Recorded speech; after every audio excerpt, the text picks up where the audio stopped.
Good morning. It's about 8 o'clock here.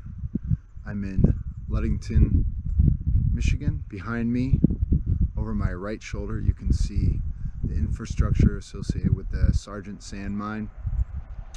It's a now pretty quiet mine here in Ludington, Michigan, right on the banks of Lake Michigan itself.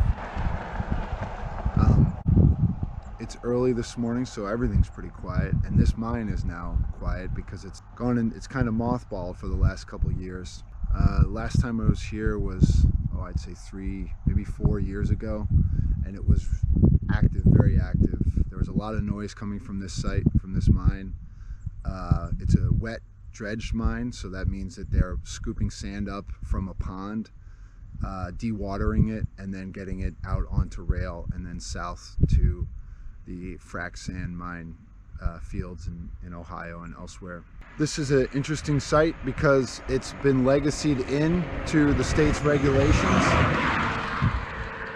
So if you ask neighbors what that means, it means they can get away with a lot of things that they shouldn't be allowed to get away with because they're a legacy, they're grandfathered in. Most neighbors of this mine have been complaining for years about the noise pollution and light pollution associated with this facility, including some folks that I've gotten to know over the years. Some of those folks have actually written for our website. So if you go to our website and you search for Ludington State Park, you'll see a nice guest blog on this site. Another thing to point out about this site is that if you look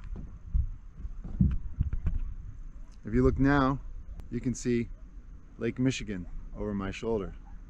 So this is in Ludington State Park, one of the Michigan's crown jewels for state parks. And a thing to point out about this site, about this mine, when it was active, something I learned last night from a neighbor was that basically they could mine right up until the end of their parcel. There was no setback requirements.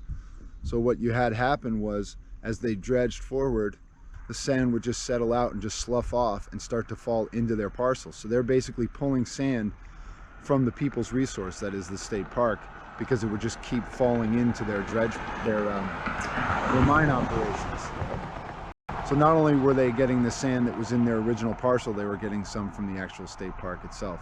I think this is also an interesting site because there's been a couple of sand mining communities that I've visited since I've been at Frac Tracker, and everyone has different concerns about mining. Here, this is primarily a tourist town, so it's driven primarily by its access to Lake Michigan, as you could see earlier.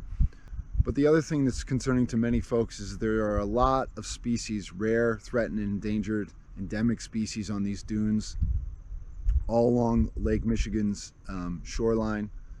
Lots of species, lots of dune species that really, they're only going to live in one spot. So when you take those spots away, much of those spots have already been taken away by lakeshore development, and then you add on to that the mining of the sand, you don't paint a pretty picture.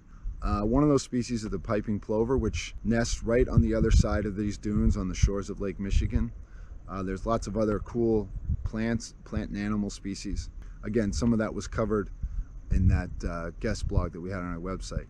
This is a site that's kind of near and dear to my heart for those reasons. As a kind of former ecologist, I find it really interesting as to the differences in why people think we should or shouldn't mine.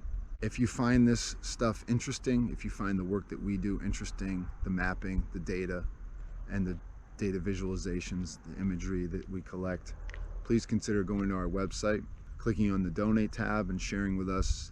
Anything you have that you think we're worthy of, we'll take. We're very proud of the work that we do, and I'm proud of everyone that works at Frac Tracker, and so I think that we're definitely worthy of it. So if you think we are, we'd love to see you support us by way of the donate tab on our website. So please consider doing that.